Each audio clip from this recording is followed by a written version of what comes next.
Il reste le suspect clé des attentats du 13 novembre à Paris. Christophe Garrache, l'audience a-t-elle commencé? Quelles sont les dernières informations?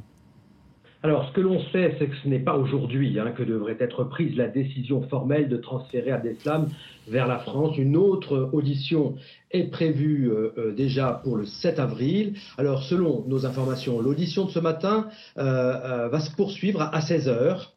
Le temps pour le procureur d'aller auditionner Abdeslam directement à la prison de Bruges, où il est actuellement incarcéré. Ce matin, Abdeslam était néanmoins représenté par l'un de ses avocats, et ce dernier a rappelé à la presse que son client souhaitait bien être remis à la France pour, je cite, collaborer avec la justice. Alors ça fait maintenant 13 jours qu'Abdeslam a été arrêté. Dans un premier temps, souvenez-vous, il avait fait savoir qu'il refuserait ce transfert avant de faire volte-face, et cela juste après, évidemment, les attentats de Bruxelles. Alors ce transfert se fera donc dans le cadre du mandat d'arrêt européen, une mesure plus souple et surtout plus rapide que l'extradition en proprement parler.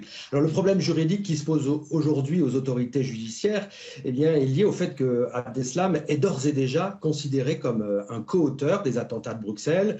Il pourrait donc être inculpé en Belgique et dès lors va se poser la question de la primauté, comme on dit, des juridictions, même si la Belgique, on le sait aussi, a déjà fait savoir qu'elle ne s'opposerait pas au transfèrement de l'accusé vers la France.